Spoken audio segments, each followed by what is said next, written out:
Hello learners, आप सभी को प्यार भरा नमस्कार। ज्ञानश्री क्लासेस के यूट्यूब सेशन में आपका बहुत बहुत स्वागत है। आपका बहुत बहुत स्वागत है हमारे लास्ट मिनट मैराथन सेशन में। देखिए, आज के इस जो मिनी मैराथन सेशन है, इसमें हम इम्पॉर्टेंट पेपर वन के क्वेश्चंस देखने वाले हैं। इस शॉर्ट वीडियो में आपको अलग अलग यूनिट्स के पेपर वन के क्वेश्चंस देखने को मिलेंगे। तो पूरे सेशन को अच्छे से देखिएगा। ये हमारे डेली प्रैक्टिस सेशन का ही एक मॉडिफाइड वर्जन आप कह सकते हैं, क्योंकि डेली प्रैक्टिस सेशन जो है ना, वो मैं चलाता हुआ आ रहा हूँ लगभग 3 महीनों से, और अभी आपको इसका ये मॉडिफाइड वर्जन देखने को मिल रहा है। इस मॉडिफाइड वर्जन में आपको क्या देखने को मिलेगा, तो एग्ज़ाम से जो है ना रिलेटेड काफ़ी क्वेश्चंस यहाँ पे देखने को मिलेंगे। तो पूरे वीडियो को अच्छे से देखिएगा, साथ साथ में जवाब देते हुए चलिएगा।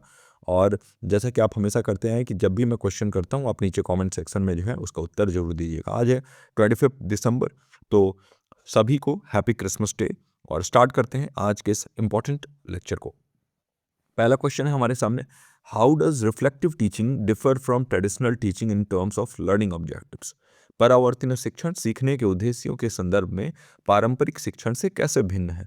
पहला ऑप्शन है फोकसेस ऑन नॉलेज रिकॉल, यानी ज्ञान पुनः प्राप्ति पर ध्यान केंद्रित करता है ये। दूसरा ऑप्शन है encourages critical self assessment and learner autonomy, यानी आलोचनात्मक आत्ममूल्यांकन और शिक्षार्थी की स्वायत्तता को प्रोत्साहित करता है।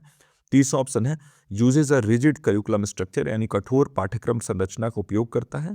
या फिर चौथा ऑप्शन है प्रायोरिटाइजेज रोट लर्निंग, यानी रटने की प्रक्रिया को प्राथमिकता देता है। तो बताइए कि क्या होगा इसका सही उत्तर। क्वेश्चन नंबर 1 का सही उत्तर क्या होगा, नीचे कमेंट सेक्शन में जाके मेंशन कर दीजिए, और मैं स्टार्ट करता हूं आपके साथ डिस्कस करना कि क्या होगा इसका सही उत्तर। देखिए, कह रहा है रिफ्लेक्टिव टीचिंग के बारे में। आपको मालूम है कि रिफ्लेक्टिव टीचिंग जो है ना, ये हायर ऑर्डर थिंकिंग स्किल के अंदर आता है। और रिफ्लेक्टिव टीचिंग जो है ना, ये ट्रेडिशनल टीचिंग से अलग कैसे है। तो देखिए, ट्रेडिशनल टीचिंग में हम रोट लर्निंग के ऊपर ध्यान देते थे, हम नॉलेज को बस डिलीवर करना जानते थे। यहाँ पर टीचर का रोल जो था, वो नॉलेज डिलीवरी क्या हुआ करता था, नॉलेज डिलीवरी का यहाँ पर टीचर का रोल था। लेकिन अब टीचर क्या है, फैसिलिटेटर, सुविधा प्रदाता के तौर पे काम करते हैं। तो नॉलेज रिकॉल, तो रिकॉल वाला क्या हो गया, ज्ञान पुनः प्राप्ति मतलब क्या हो गया, ये एक तरीके से लोअर ऑर्डर थिंकिंग स्किल में आता है ना, क्योंकि ये तो याद करने की, रटने की बात कर रहा है, तो ये तो होगा नहीं।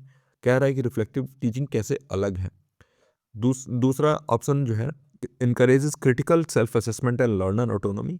देखिए, आलोचनात्मक आत्म मूल्यांकन अगर करवा रहे हैं आप शिक्षार्थियों को, और उसकी स्वायत्तता को प्रोत्साहित कर रहे हैं, तो ये रिफ्लेक्टिव टीचिंग का एक एग्जाम्पल होगा। तो सेकंड तो इसका सही होगा। थर्ड देख लेते हैं, usage a rigid curriculum structure. देखिए, ये रिजिड शब्द है ना, यही इसको गलत कर दिया।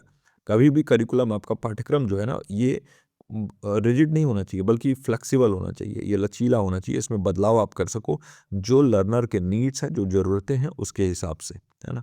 और प्रायोरिटाइजेज रोट लर्निंग, कह रहा है रटने की प्रक्रिया को प्राथमिकता देता है। तो देखिए, रोट लर्निंग को जो जो भी चीज़ें प्रायोरिटाइज करती हैं, वो कभी भी रिफ्लेक्टिव टीचिंग नहीं कर सकती हैं। तो रटने को हमें नहीं करना है, इसलिए ये भी नहीं होगा। तो सेकंड ऑप्शन इसका करेक्ट आंसर हो जाएगा, 2 ऑप्शन। तो अगर आपने सेकंड ऑप्शन का सही उत्तर दिया है, तो आपका ये क्वेश्चन सही है। हर क्वेश्चन के लिए आपको साथ साथ में नीचे कमेंट सेक्शन में उत्तर देते हुए चलना है। और वीडियो को लाइक नहीं किया है, काइंडली हमारे इस एफर्ट के लिए वीडियो को लाइक कर दीजिए। एग्जामिनेशन तक मैं आपका साथ बिल्कुल नहीं छोड़ने वाला हूँ, और एग्जामिनेशन के बाद भी, है ना। बहुत इंपॉर्टेंट चीज़ें मैं शेयर करता रहूँगा आपसे। जो हमारा ग्रुप, डाउट ग्रुप बना हुआ है, वहाँ पर आप देख रहे हैं, अभी मैंने आईसीटी से रिलेटेड एक डॉक्यूमेंट शेयर किया था, और ऐसे ही आपसे बहुत अच्छी अच्छी इंपॉर्टेंट चीज़ें जो है शेयर करता रहूँगा। तो बिल्कुल जो है ना, स्टिक रहिए और एकदम देखते रहिए अच्छे तरीके से, जो है सारे जो भी चीज़ें आपको प्रोवाइड की जा रही हैं। सेकंड क्वेश्चन है, in a research design which of the following best explains the role of a control group? एक अनुसंधान डिजाइन में निम्नलिखित में से कौन सा नियंत्रण समूह की भूमिका को सबसे अच्छी तरीके से समझाता है? पहला है टू एलिमिनेट एक्सटर्नल वेरिएबल्स, बाहरी चरों को समाप्त करना। दूसरा ऑप्शन है to isolate the effect of independent variable, स्वतंत्र चर के प्रभाव को पृथक करना। तीसरा ऑप्शन है to increase the sample size, नमूना आकार को बढ़ाना। या फिर चौथा ऑप्शन है to improve data reliability, data की विश्वसनीयता को सुधार करना। तो बताइए इसका सही उत्तर क्या होगा। नीचे कमेंट सेक्शन में जाइए, क्वेश्चन नंबर 2 लिखिए, और आपका जो भी सही उत्तर है वो वहां पे मेंशन कर दीजिए। एक रिसर्च डिजाइन या अनुसंधान डिजाइन में पूछ रहा है कि एक कंट्रोल ग्रुप के लिए इसमें से सबसे बेस्ट क्या एक्सप्लेनेशन होगा चारों ऑप्शन में से। तो कंट्रोल ग्रुप को हम क्यों यूज करते हैं? देखिए, कंट्रोल ग्रुप का जो रोल होता है ना, वो क्या होता है इसके बारे में ये क्वेश्चन है। एक रिसर्च में कंट्रोल ग्रुप जो है ना एक बेस लाइन के तौर पे काम करता है। आप ये समझ सकते हैं, मान लीजिए कि एक दवा आपने बनाया, अब वो दवा जो है ना वो किसी एक ग्रुप को आपने दिया और उसको आपने बोला एक्सपेरिमेंटल ग्रुप, और एक ग्रुप जो है ना इसको आपने न्यूट्रल रखा जिसको वो दवा नहीं दिया गया, तो ये आपका हो गया कंट्रोल ग्रुप। अब ये कंट्रोल ग्रुप को आपने बेस लाइन मान लिया कि हाँ इन लोगों को नहीं दिया है और इतने लोगों को डायबिटीज़ है उनको हमने नहीं दिया, तो उनका डायबिटीज़ का स्तर क्या है और जिनको डायबिटीज़ है उसको अगर दिया तो उसका स्तर क्या है। तो इससे आप इसको कंपेयर करेंगे, तो यानी एक बेस लाइन के तौर पे काम करते हैं, इसको हम यूज़ करते हैं जिससे कि हम चेंजेस देख पाएँ कि डिपेंडेंट वेरिएबल पे जो जो भी बदलाव आ रहे हैं क्या वो इंडिपेंडेंट वेरिएबल के वजह से आ रहे हैं या फिर दूसरे फैक्टर्स की वजह से आ रहे हैं। तो इसका जो सही उत्तर हो जाएगा वो हो जाएगा the role of a control group is to isolate the effect of independent variable, है ना, यानी स्वतंत्र चर के प्रभाव को पृथक करना ही इसका जो है सही उत्तर होगा। एक्सटर्नल वेरिएबल को एलिमिनेट करना नहीं और सैंपल साइज को बढ़ाने या फिर डेटा की रिलायबिलिटी को इंप्रूव करने से मतलब नहीं है। सेकंड ऑप्शन का सही उत्तर हो जाएगा। तो आई होप कि इसका सही उत्तर आपने नीचे कमेंट सेक्शन में दिया हो। तीसरा प्रश्न हमारा कम्युनिकेशन से है। In a persuasive communication model what role does ethos play. बताइए, एक आवश्यकताकारी संचार मॉडल में, है ना, सॉरी आश्वस्तकारी संचार मॉडल में एथोस क्या भूमिका निभाता है ना, परसुएसिव कम्युनिकेशन मॉडल में। तो देखिए, जब भी हम बात कर रहे हैं इथोस की, तो इथोस क्या करता है, ये एरिस्टोटल का एक रियोटोरिकल अपील है। इथोस, है ना, इथोस जो है इसको अरस्तु ने, एरिस्टोटल ने बताया था, जिसमें ये फोकस करते हैं कैरेक्टर के ऊपर, ट्रस्ट वर्दिनेस के ऊपर, विश्वसनीयता के ऊपर, स्पीकर का, है ना, जो स्पीकर हैं उनकी विश्वसनीयता के ऊपर यहाँ पर बात करते हैं ये। तो परसुएसिव कम्युनिकेशन मॉडल उसी को हम कहते हैं, और इसमें परसुएड करने की कोशिश करते हैं, यानी जो सामने की जनता है उसको अपनी बात जो है ना कैसे भी कह के मनवाना है। तो इसमें क्या होगा, पहला अपील टू लॉजिक, तर्क पर अपील करना, establishing the credibility of the speaker, वक्ता की विश्वसनीयता स्थापित करना, emotional appeal to the audience, दर्शकों पर भावनात्मक अपील करना, या फिर फोकसिंग ऑन फीडबैक मैकेनिज्म, प्रतिक्रिया तंत्र पर ध्यान केंद्रित करना। इथॉस का क्या रोल है इसमें। तो देखिए, अगर स्पीकर जो है ना उसको क्रेडिबल अपने आप को शो करना है, मतलब अगर जनता के सामने आपको ये दिखाना है कि आप विश्वास पात्र हो, क्रेडिबल हो, नॉलेजेबल हो, आपके पास ज्ञान है, एथिकल हो, है ना, तो ऑडियंस जो है ना वो ज़्यादा परसुएड हो जाएगी आपसे, है ना। आपको ऐसा दिखाना है कि आपके पास ये सारे गुण हैं, तो ऑडियंस आपसे क्या होगी, परसुएड हो जाएगी। तो इसलिए ये वाला जो होगा कि क्रेडिबिलिटी को स्टैब्लिश करना, इसी को हम इथॉस कहते हैं, है ना, यानी वक्ता की विश्वसनीयता स्थापित करना। कई पार्टी आप देखते होंगे कि उसमें जो भी उनके पार्टी के लीडर होते हैं उनको लोगों के अंदर जो है ना विश्वास दिलाने के लिए खूब उनके बारे में जो है चीज़ें फैलाई जाती हैं, उनके बारे में जो है बहुत सारे अलग अलग प्रेस कॉन्फ्रेंस में अलग अलग लोगों से बातें कहलवाई जाती हैं, तो वो क्रेडिबिलिटी स्टैब्लिश करने के बारे में, ताकि लोगों के मन में विश्वास हो सके उस पर्टिकुलर लीडर पे। तो ये होगा इसका सही उत्तर, सेकेंड ऑप्शन। बाकी सभी ऑप्शन जो है ना वो गलत है। अब हम आ चुके हैं अपने चौथे प्रश्न पर। आईसीटी का ये क्वेश्चन है, इंफॉर्मेशन एंड कम्युनिकेशन टेक्नोलॉजी का, और ये क्वेश्चन है, which encryption technique ensures that data can not be read even if intercepted. बताइए, कौन सी एनक्रिप्शन तकनीक यह सुनिश्चित करती है कि डेटा को रोका जाने पर भी, है ना, अगर इसको रोक भी दिया जाए फिर भी इसको पढ़ा नहीं जा सकता। पहला है सिमेट्रिक एनक्रिप्शन, दूसरा है एसिमेट्रिक एनक्रिप्शन, तीसरा है हैशिंग, या फिर चौथा है प्लेन टेक्स्ट एनकोडिंग। सम्मित एन्क्रिप्शन, असम्मित एन्क्रिप्शन, हैशिंग, या फिर साधारण पाठ एन्कोडिंग। बताइए इसका सही उत्तर क्या होगा। अच्छे अच्छे प्रश्न आज आपके लिए मैं लेके आया हूँ, है ना, सारे ही इंपॉर्टेंट में मार्क कर सकते हो। मैं तो ये कहता हूँ कि जितने मैंने आपको डेली प्रैक्टिस सेशन कराया है ना, अगर उन डेली प्रैक्टिस सेशन को आप करके जाते हो, पेपर 1 में तो मान के चलो कि इतने सारे आपके क्वेश्चंस जो है वो सही होंगे कि उसका जवाब नहीं है। हाँ, एक चीज़ बता देता हूँ कि क्योंकि मैंने आपको मैक्सिमम जो क्वेश्चंस कराए हैं ना वो सिंगल करेक्ट वाले कराए हैं, तो वहाँ जाके भी आप सिंगल करेक्ट मत ढूंढना। उन टॉपिक्स को जो मैंने पढ़ाया है, उन कॉन्सेप्ट्स को वहाँ पर लगाना, वहाँ पर मल्टीपल करेक्ट ही होंगे, है ना। तो मल्टीपल करेक्ट वाले में उन चीज़ों को लगा के, क्योंकि देखिए आप कोई छोटे बच्चे नहीं हो कि हर चीज़ आपको स्पून फीड किया जाएगा, आपको थोड़ा सा तो एनालिटिकल स्किल्स अपने लगाने होंगे, है ना। एसिमेट्रिक एन्क्रिप्शन जो है ये इसका सही उत्तर हो जाएगा इस पर्टिकुलर क्वेश्चन का। देखिए, सिमेट्रिक एन्क्रिप्शन के बजाय एसिमेट्रिक एन्क्रिप्शन जो है ना, एसिमेट्रिक एन्क्रिप्शन क्या करता है, ये सेम की ऑफ एन्क्रिप्शन के लिए यूज़ करता है और डिक्रिप्शन के लिए यूज़ करता है। मान लीजिए कि एक की बनाया मैंने 14798543, ठीक। अब यही सेम की जो है इससे मैंने एनक्रिप्ट किया और इसी की से इसको खोला भी जाएगा, डिक्रिप्ट भी किया जाएगा 14798543, इसी से इसको खोला भी जाएगा। लेकिन एसिमेट्रिक एन्क्रिप्शन ये इंश्योर करता है कि अगर एक की जो है वो अगर उसमें कोई प्रॉब्लम भी आ जाए तो जो दूसरा की है, यानी एक तो पब्लिक की होता है और एक इसमें प्राइवेट की होता है ना। तो अगर एक की जो है इसमें कोई भी दिक्कत आ जाए तो प्राइवेट वाला की तो कम से कम सिक्योर रहेगा, है ना। तो जो चीज़ें इनक्रिप्ट कर दी गई फिर उससे वो डिक्रिप्ट नहीं होगा। तो ये मेथड यही इंश्योर करता है कि अगर इसको इंटरसेप्ट भी कर दिया गया जो पब्लिक की है तो प्राइवेट की तो सिक्योर रहेगा, इससे डेटा प्रोटेक्ट रहेगा। तो एसिमेट्रिक एन्क्रिप्शन और ज़्यादा बेहतर एन्क्रिप्शन माना जाता है ना। अब पांचवा प्रश्न हमारा पीपल डेवलपमेंट एनवायरनमेंट से है। The environmental Kuznets curve suggest that, बताइए पर्यावरण कुसनेट वक्र ये क्या सुझाव देता है। पहला ऑप्शन है economic growth always degrades the environment, आर्थिक विकास हमेशा पर्यावरण को नुकसान पहुंचाता है। दूसरा ऑप्शन है environmental degradation initially rises and then declines with income growth, पर्यावरणीय क्षरण प्रारंभ में बढ़ता है और फिर आय वृद्धि के साथ घटता है। तीसरा option no relationship exist between income and environmental quality, आय और पर्यावरण गुणवत्ता के बीच में कोई संबंध नहीं है। या फिर चौथा ऑप्शन है technological innovation does not impact pollution level, प्रौद्योगिकी नवाचार प्रदूषण स्तरों को प्रभावित नहीं करता। बताइए इसका सही उत्तर क्या होगा। और एक और चीज़, अगर मेरी आवाज़ जो है आपको भारी जा रही है तो मैं बता दूं थोड़ा सा थ्रोट इन्फेक्शन से मैं जूझ रहा हूँ, बोलने में बहुत तकलीफ़ हो रहा है, बट एग्जामिनेशन नज़दीक होने की वजह से जो है मैं चाहता नहीं था कि सेशन मिस करूँ, तो काइंडली बेयर विद मी, थोड़ा सा दिक्कत होगा आपको सुनने में भी, बट विश्वास करिए ये सेशन जो है ना बहुत ज़्यादा अच्छा होने वाला है ओवरऑल। तो ये एक अपने आप में एक नया कॉन्सेप्ट है एनवायरमेंटल कजनेट कर्व। तो इसी को सबसे पहले समझ लेते हैं। ये जो एनवायरमेंटल कजनेट कर्व है ना, ये सजेस्ट करता है कि एक लो इनकम लेवल होगा, है ना। तो इकोनॉमिक ग्रोथ जो है वो लीड करेगा किसी एनवायरमेंटल हार्म, क्योंकि यहाँ पर इंडस्ट्रियलाइजेशन होगा। मान लीजिए कि अगर इनकम लेवल कम होगा, है ना, जैसे भारत में है इनकम लेवल बहुत कम है, तो यहाँ पर औद्योगिकरण इंडस्ट्रियलाइजेशन हो रहा है ना, और बहुत बहुत पहले से हो रहा है, बहुत इंडस्ट्रीज सेट होंगी, यहाँ पर डेवलपिंग नेशन है हमारा। तो इससे क्या होगा कि जो डिग्रेडेशन होगा इन्वायरमेंट का, जो पर्यावरण का क्षरण होगा वो बहुत तेज़ी से होगा, क्योंकि हमें पैसे पहले कमाने हैं। जो डेवलप्ड कंट्रीज़ हैं वो तो पैसे कमा चुके हैं, है ना।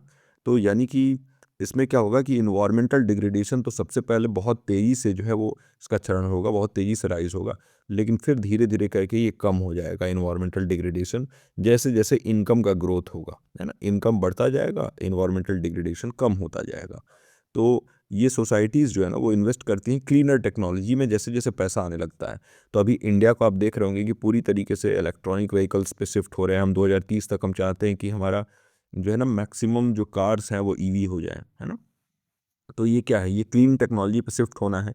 रेगुलेशन को स्ट्रिक्ट कर रहे हैं हम, BS6 BS7 नॉर्म्स आने वाले हैं अभी, और इन्वायरमेंटल डैमेज जो समय के साथ हो रहा है उसको हम कम करना चाहते हैं। तो यानी कि जो इन्वायरमेंटल डिग्रेडेशन है वो राइज होगा फिर डिक्लाइन होगा। साथ साथ में आपको उत्तर देते हुए चलना है। मैंने बोला था ना कि मैं नहीं भी बोलूँ तब भी आपको नीचे कमेंट सेक्शन में आंसर देते रहना है, ओके। तो ये गलत है, technological innovation does not impact pollution level, ये भी गलत है। और economic growth always degrades the environment, ये भी गलत है। बाकी सेकंड ऑप्शन का सही उत्तर हो जाएगा। छठा प्रश्न हमारा हायर एजुकेशन सिस्टम से ये है, what is the significance of Radhakrishnan commission in Indian higher education. जो राधा कृष्णन आयोग था 1948-49 में आया था, इसका क्या महत्व है हमारे भारतीय उच्च शिक्षा में। पहला ऑप्शन है इट रिकमेंडेड वोकेशनल एजुकेशन, व्यावसायिक शिक्षा की सिफारिश की। दूसरा ऑप्शन है it advocated for a unified university system and academic freedom, एकीकृत विश्वविद्यालय प्रणाली और अकादमिक स्वतंत्रता की वकालत की। तीसरा ऑप्शन है it introduced distance learning program, दूरस्थ शिक्षा कार्यक्रमों की शुरुआत की। या फिर चौथा ऑप्शन है it focused on primary education, प्राथमिक शिक्षा पर ध्यान केंद्रित किया। बताइए इसका सही उत्तर क्या होगा क्वेश्चन नंबर 6 का। तो देखिए इस पर्टिकुलर क्वेश्चन के अगर हम सही उत्तर के बारे में बात करें ना, सबसे पहले तो आपको नीचे कमेंट सेक्शन में मेंशन कर देना है। तो राधाकृष्णन कमीशन जो है ना, इसको 1948 में इस्टेब्लिश किया गया था और ये कमीशन जोर डालता है जो उच्च शिक्षा है इसकी महत्ता पे, इम्पोर्टेंस पे, कि कैसे हमें अगर राष्ट्र निर्माण करना है, नेशनल डेवलपमेंट करना है, तो इसके लिए उच्च शिक्षा जो है ना, इस पर ध्यान देना बहुत आवश्यक है। तो इसने रिकमेंड किया कि भाई एकेडमिक ऑटोनॉमी हो, यानी जो यूनिवर्सिटी लेवल है उस पर हम स्वायत्ता दें, यूनिवर्सिटीज़ अपने डिसीजन ले सकें खुद, और एक मोरल और स्पिरिचुअल एजुकेशन साथ साथ में चले, क्योंकि हमारे यहाँ जो है ना वो मूल्यों पे बहुत ज़्यादा ध्यान दिया जाता है। और ये मोरल और आध्यात्मिक रूप से अगर हम शिक्षा को आगे बढ़ाएं, टेक्निकल और वोकेशनल ट्रेनिंग भी साथ साथ में देते रहें, तो सबसे बेस्ट माना जाएगा। यानी ये यूनिफाइड यूनिवर्सिटी सिस्टम और एकेडमिक फ्रीडम के बारे में बात किया इसने, तो सेकेंड ऑप्शन सही हो जाएगा। वोकेशनल एजुकेशन के बारे में इतना ज़्यादा इन्होंने बात नहीं किया था, न ही डिस्टेंस लर्निंग प्रोग्राम पे और प्राइमरी एजुकेशन पे भी इनका फोकस नहीं था। तो इसका जो सही उत्तर हो जाएगा वो हो जाएगा second option. 7th question, in blooms taxonomy creating is placed at a highest level because. बताइए, ब्लूम्स का आपने वर्गीकरण पढ़ा होगा, है ना, ब्लूम्स टेक्सोनॉमी आपने पढ़ा होगा। अगर आपने नहीं पढ़ा तो मैं एक सेकंड के लिए आपको मैं बता देता हूँ ब्लूम्स टेक्सोनॉमी जो है वो क्या है, और फिर आपको याद आ जाएगा। इसलिए कहता हूँ कि देखिए, ये सारे क्वेश्चंस आप करते रहोगे ना, तो आपको बहुत कुछ जो है ना जानने समझने सीखने को मिलेगा। तो देखिए, जो ब्लूम टेक्सोनॉमी है उसमें कुछ कुछ चीज़ें डिवाइड थी। सबसे पहले तो एक कॉग्निटिव डोमेन था, एक अफेक्टिव डोमेन था, और एक था साइकोमोटर डोमेन, है ना। और ब्लूम का जो टेक्सोनॉमी था ना, ये ओरिजिनली 1956 में आया था, 1956 में, और बाद में इसको रिवाइज किया गया 2001 में, हाँ। अब इसमें सबसे इम्पॉर्टेंट चीज़ें क्या क्या हैं, तो देखिए, remembering, understanding, applying, analysing, evaluating, creating, ये था, है ना। और ये जो है ना, जो ब्लूम्स की टेक्सोनॉमी जो मैंने अभी बताया, ये रिवाइज टेक्सोनॉमी है ना, यानी कि ये बाद में रिवाइज किया गया है। तो पहले ये दूसरा हुआ करता था और अभी जो है ये रिवाइज करके इसको दूसरा बना दिया गया। अब क्या था ओल्ड टेक्सोनॉमी, और क्या है न्यू टेक्सोनॉमी, इसको भी हम समझ लेते हैं, क्योंकि इससे भी क्वेश्चन जो है ना वो देखने को मिल रहा है कि न्यू वर्सेज ओल्ड क्या डिफरेंस है इसमें, ये भी देखने को मिल रहा है। तो देखिए, मेनली जो है ना ये नाउन और वर्ब का डिफरेंस है। तो एक तरीके से अगर हम देखें, मैं यहाँ पर एक ट्रायंगल बना देता हूँ तो आप समझ जाएंगे। दो ट्रायंगल बनाता हूँ। लेफ्ट वाला ट्रायंगल जो है ना ये ओल्ड रखते हैं इसको, और ये वाले को हम न्यू मानते हैं, राइट वाले को। तो देखिए, सबसे नीचे जो है वो नॉलेज इसमें आ गया, और नॉलेज को यहाँ पर रिमेंबरिंग के नाम से जाना गया। फिर यहाँ पर आ गया कॉम्प्रीहेंसन, कॉम्प्रीहेंसन को यहाँ पर अंडरस्टैंडिंग के नाम से जाना गया। फिर यहाँ पे आ गया एप्लीकेशन, एप्लीकेशन को यहाँ पर अप्लाइंग कहा गया, है ना। फिर आ गया यहाँ पर एनालिसिस, एनालिसिस को यहाँ पर एनालाइजिंग कहा गया। फिर यहाँ पर आया एक, अब यहाँ से डिफरेंस है ना, यहाँ पे दो और बचे वर्ग, और इसमें डिफरेंस है। तो यहाँ पर जो है ना ये सिंथेसिस आ गया, है ना। सिंथेसिस के बाद इवेल्युएशन आया है, और यहाँ पर सिंथेसिस की जगह पे जो है सबसे पहले इवेल्युएटिंग आ गया, और इवेल्युएटिंग के बाद ये सिंथेसिस की जगह पे क्रिएटिंग सबसे ऊपर आ गया। यानी नए वाले में क्रिएटिंग सबसे ऊपर है, और ओल्ड वाले में इवेल्युएशन सबसे ऊपर है ना। तो ये डिफरेंस है मूलतः इन दोनों में, यही जो है वो अंदर देखने को मिलता है। तो आप समझ गए कि ब्लूम टेक्सोनॉमी, अब इसमें कह रहे हैं कि हाईएस्ट लेवल पे हम क्रिएटिंग को रखते हैं, जैसे हमने बोला ना ये हाईएस्ट लेवल है क्रिएटिंग। तो कह रहा है कि क्यों रखते हैं हम इसको हाईएस्ट लेवल पे। तो देखिए, अगर हम इसको हाईएस्ट लेवल पे रखने के बारे में बात करें, इस पर्टिकुलर क्वेश्चन में जो पूछा है, तो इसलिए रखते हैं क्योंकि इसमें हम जो है ना वो नए नए पैटर्न्स देखने लगते हैं, हमें जो है ना वो हमारा फोकस क्रिटिकल थिंकिंग के ऊपर हो जाता है। तो ये टेक्सोनॉमी जो है ना लोअर ऑर्डर थिंकिंग स्किल जैसे रिमेंबरिंग और अंडरस्टैंडिंग से लेके और हायर ऑर्डर स्किल्स जैसे एनालाइजिंग, इवेलुएटिंग और क्रिएटिंग तक पहुंचता है। क्रिएट करना मतलब कि आप सिंथेसाइज कर रहे हो इन्फॉर्मेशन को, नए नए आइडियाज़ या प्रोडक्ट्स को जनरेट करने के लिए, है ना, न्यू आइडियाज़ जो है वो जनरेट करने के लिए, प्रोडक्ट्स जनरेट करने के लिए, इसलिए ये ज़्यादा कॉम्प्लेक्स हो जाता है ना। और ये एक एडवांस्ड प्रोसेस होता है, एडवांस कॉग्निटिव प्रोसेस। मियर आपको सिर्फ याद नहीं करना है, बल्कि आपको अपने संज्ञान का इस्तेमाल करना है, ताकि आप ज़्यादा बेहतर तरीके से चीज़ों को जो है वो आगे ला सको। और इसके लिए ये सबसे हाईएस्ट लेवल पर रखा जाता है। सिर्फ फैक्ट्स को रिकॉल करना नहीं और फाउंडेशनल स्किल नहीं होता, बल्कि हाईएस्ट लेवल पे होता है ये, और सिंप्लीफाई नहीं करता है क्रिटिकल थिंकिंग को। इसका सेकेंड ऑप्शन सही हो जाएगा, it requires combining information to form new patterns, है ना। 8वां क्वेश्चन है हमारा, रिसर्च एप्टीट्यूड का। Triangulation in research is used to, बताइए ट्रायंगुलेशन या त्रिकोणीयकरण का उपयोग क्यों किया जाता है अनुसंधान में। पहला ऑप्शन है कई विधियों या स्रोतों के उपयोग करके निष्कर्षों को मान्य करना, यानी validate findings using multiple methods और सोर्सेज। दूसरा है फोकस सोनली ऑन क्वालिटेटिव डेटा, जब भी ये सोनली ओनली आए तो आप एकदम अटेंटिव हो जाना है ना। फिर एनालाइज 3 वेरिएबल्स साइमल्टेनियसली, एक साथ 3 चरों का विश्लेषण करना। या फिर मिनिमाइज सैंपल साइज, नमूना आकार को कम करना। बताइए ट्रायंगुलेशन रिसर्च में जो है ना इसका इस्तेमाल क्यों करते हैं हम। क्वेश्चन नंबर 8 का सही उत्तर क्या होगा नीचे कमेंट सेक्शन में दे दीजिए, मैं फिर से डिस्कस करता हूँ आपके साथ। देखिए ट्रायंगुलेशन जो है ना ये कहीं ना कहीं रिलायबिलिटी बढ़ा देता है रिसर्च का, है ना। ये विश्वसनीयता बढ़ा देता है अनुसंधान का। और ये कैसे बढ़ाता है, तो क्रॉस वेरीफाई करके आप यहाँ पर क्रॉस वेरीफाई कर पाते हैं डेटा को अलग अलग मेथड से, अलग अलग मेथोडोलॉजी से, अलग अलग जो है ना पर्सपेक्टिव से। एग्जाम्पल के लिए देखिए कि आप यहाँ पर क्वालिटेटिव इंटरव्यू को आप क्वांटिटेटिव सर्वे से क्या करते हैं, कंबाइन करते हैं, ताकि आप कॉम्प्रिहेंसिव अंडरस्टैंडिंग, एक व्यापक समझ का विकास कर सकें कोई भी रिसर्च प्रॉब्लम के लिए। तो ट्रायंगुलेशन कहीं ना कहीं रिलायबिलिटी को बढ़ाता है ना। तो ट्रायंगुलेशन जो है पहला ऑप्शन है validate findings using multiple method और सोर्सेज, यानी विभिन्न प्रकार के अलग अलग विधियों और स्रोतों का इस्तेमाल करके निष्कर्षों को मान्य करता है, तो ये तो बिल्कुल सही हो जाएगा। सेकेंड ऑप्शन है focus solely on qualitative data, तो ये नहीं होगा। एनालाइज 3 वेरिएबल्स साइमल्टेनियसली, एक साथ 3 चरों का विश्लेषण करना, तो देखिए ये जो है ना वो सिर्फ 3 चरों का ही करे या ना करे ये जरूरी नहीं है, तो ये भी नहीं होगा। और मिनिमाइज सैंपल साइज, इससे भी मतलब नहीं है, तो फर्स्ट ऑप्शन इसका सही उत्तर हो जाएगा। आई होप कि इसका सही उत्तर आपने दे दिया हो कमेंट सेक्शन में। ट्रायंगुलेशन के बारे में मैंने कई बार आपको बताया हुआ है पहले। अब जो हमारा नवा प्रश्न है कम्युनिकेशन का है। देखिए वीडियो को यहाँ तक अगर आपने देखा है, यानी कि आपको ये वीडियो जो है ना काम का लग रहा है। अगर आपको ये काम काम का लग रहा है, अगर आपको नहीं लग रहा है कि आपका वक्त ज़ाया हुआ है, तो काइंडली कंसीडर करिए वीडियो को लाइक करना, अपने दोस्तों के साथ शेयर कर दीजिए, ताकि इस वीडियो को रीच कुछ बढ़ जाए, हमारा ये छोटा सा कम्युनिटी और बड़ा बन जाए और हमें भी मोटिवेशन मिले। तो कम्युनिकेशन जो है पूछ रहा है इसका, which type of communication is most effective for conflict resolution organization. Already मैंने आपको ये कराया हुआ है ना, कम्युनिकेशन वाला जो मैं क्वेश्चन करा रहा था। तो बताइए संगठनों में संघर्ष समाधान के लिए कौन सा संचार सबसे प्रभावी है। पहला है वर्टिकल कम्युनिकेशन, दूसरा है हॉरिजॉन्टल कम्युनिकेशन, तीसरा है ग्रे पॉइंट कम्युनिकेशन और चौथा है नॉन वर्बल कम्युनिकेशन। ऊर्ध्वाधर संचार, क्षैतिज संचार, ग्रे पॉइंट संचार या गैर गैर शाब्दिक कहेंगे इसको, मौखिक नहीं, गैर शाब्दिक संचार। बताइए कौन सा कम्युनिकेशन सबसे ज़्यादा इफेक्टिव होता है कॉन्फ्लिक्ट रिजॉल्व करने के लिए। कोई मान लीजिए कि किसी बात पे आप जो है वो सहमत नहीं है दूसरों से, आपस में जो है आपका झड़प हो गया किसी के साथ, तो वो कॉन्फ्लिक्ट रिजॉल्व करने के लिए कौन से टाइप का कम्युनिकेशन बेस्ट माना जाता है, बताइए। देखिए जो जिसका सही उत्तर हो जाएगा, देखिए वर्टिकल कम्युनिकेशन कभी भी नहीं बेस्ट माना जाएगा, क्योंकि इसमें जो है ना ये या तो आप ऑर्डर देते हैं या लेते हैं, है ना। तो या तो ये टॉप से बॉटम में आएगा या बॉटम से टॉप में आएगा, तो यहाँ पर कॉन्फ्लिक्ट रिजॉल्व नहीं होगा। ग्रे पॉइंट तो ऑफकोर्स ये एक इनफॉर्मल टाइप का कम्युनिकेशन होता है ग्रे पॉइंट, तो ग्रे पॉइंट में भी आप इस पर विश्वास ही नहीं कर सकते हो। नॉन वर्बल अगर आप इशारे दोगे तो हो सकता है कुछ गलत ही इंटरप्रेट कर लिया जाए, तो ये तो होगा नहीं।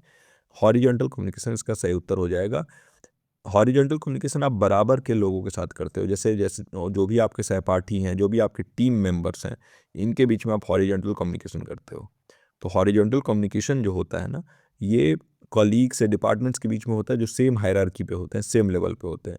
तो इससे आप ओपन डायलॉग कर पाते हो, अपने बातों को जो है ना खुल के रख पाते हो। यहाँ पर आप कोलाबरेट कर पाते हो, यहाँ पर आप म्यूचुअल अंडरस्टैंडिंग डेवलप कर पाते हो, है ना। और ये सभी चीज़ें करके जो है ना ये बहुत इंपॉर्टेंट हो जाती हैं कि कॉन्फ्लिक्ट को आप कैसे रिजॉल्व करेंगे इफेक्टिवली। तो इसलिए सेकंड हॉरिजॉन्टल कम्युनिकेशन इसका सही उत्तर हो जाएगा। अब 10वां क्वेश्चन है आईसीटी का। What is the primary function of a firewall in network security. Network सुरक्षा में फायरवॉल का मुख्य कार्य क्या है। पहला ऑप्शन है मॉनिटरिंग बैंडविड्थ यूजेस, दूसरा ऑप्शन है preventing unauthorized access to and from और प्राइवेट नेटवर्क, तीसरा ऑप्शन है डेटा इंक्रिप्शन और चौथा ऑप्शन है मैनेजिंग नेटवर्क स्पीड। बताइए क्या होगा इसका सही उत्तर। नेटवर्क सुरक्षा में फायरवॉल का मुख्य कारण कार्य क्या है। बैंडविड्थ उपयोग की निगरानी करना, निजी नेटवर्क में अनधिकृत पहुंच को रोकना, डेटा एन्क्रिप्शन या फिर नेटवर्क गति को प्रबंधित करना। बताइए इसका सही उत्तर क्या होगा। क्वेश्चन नंबर 10 का सही उत्तर आपको नीचे कमेंट सेक्शन में मेंशन कर देना है। क्वेश्चन पूछ रहा है आपसे फायर वॉल के बारे में, नेटवर्क सिक्योरिटी में इसका क्या इस्तेमाल है। इंपॉर्टेंट क्वेश्चन है ना। फायर वॉल जो होता है ना, ये एक बैरियर के तौर पे, एक रुकावट के तौर पे काम करता है। एक ट्रस्टेड इंटरनल नेटवर्क है ना, एक विश्वसनीय आपका इंटरनल नेटवर्क है, और एक एक्सटर्नल नेटवर्क जो अनट्रस्टेड है, जो बाहरी नेटवर्क है। जैसे इंटरनेट तो अनट्रस्टेड होता है ना, तो ये मॉनिटर करता है और कंट्रोल करता है इनकमिंग और आउटगोइंग नेटवर्क ट्रैफिक को based on pre defined security rules, जो कि इसमें डिसाइडेड होते हैं कि हाँ कैसे ये मॉनिटर करेगा। और फिर ये साइबर थ्रेट से बचाता है। जो भी साइबर थ्रेट है, आजकल देखते हो साइबर क्राइम काफ़ी बढ़ रहा है, तो हैकिंग वगैरह से ये सब जो है ये बचाता है। तो इसलिए इसका जो सही उत्तर हो जाएगा वो हो जाएगा second option, it prevents unauthorise access to और from a private network. Bandwidth usages को मॉनिटर करना इसका काम नहीं है, ना ही ये जो है ना डेटा को एनक्रिप्ट करता है, ऐसा कुछ नहीं करता। नेटवर्क स्पीड को मैनेज भी नहीं करता है ये, बल्कि ये प्रिवेंट करता है अनऑथोराइज्ड एक्सेस को, आपके नेटवर्क पर या तो आ रहा है या तो जा रहा है उसको। तो ओवरऑल अगर हम फायरवॉल के बारे में बात करें तो एक सिक्योरिटी के तौर पे काम करता है। इसको आप सिक्योरिटी गार्ड मान सकते हो आपकी सोसाइटी का, जैसे एक सिक्योरिटी गार्ड होता है वैसे ही आपके कंप्यूटर के लिए फायरवॉल है। ओके, तो चलिए आज के इस पर्टिकुलर सेशन में इतना ही रखते हैं, और मैं आशा करता हूँ ये सारी चीज़ें आपको समझ में आई हो। यहाँ पर आंसर की मैंने मेंशन कर दिया है। ये पर्टिकुलर पीडीएफ आपको हमारे टेलीग्राम चैनल पर रात को 10 बजे मिल जाएगा, ज्ञानस्थली के टेलीग्राम चैनल पर। और एक बहुत ही फोकस्ड ग्रुप है जिसमें बहुत सारे लर्नर्स जुड़े हुए हैं जो सिर्फ और सिर्फ पढ़ाई पर ध्यान देते हैं, उसी की बातें करते हैं। अगर आप एक सीरियस लर्नर हैं तो आप रिक्वेस्ट कर सकते हैं, उस ग्रुप का लिंक आपको नीचे दे दिया जाएगा, कमेंट सेक्शन में आप पूछ सकते हैं। और अगर हमारा ये एफर्ट अच्छा लगा है, अगर ये वीडियो अच्छा लगा है, काइंडली वीडियो को लाइक कर दीजिए, साथ ही साथ अपने दोस्तों के साथ शेयर करिए। मैं मिलता हूँ आपसे नेक्स्ट वीडियो के साथ। टिल देन आप अपना और अपनों का ख्याल रखिए। नमस्कार।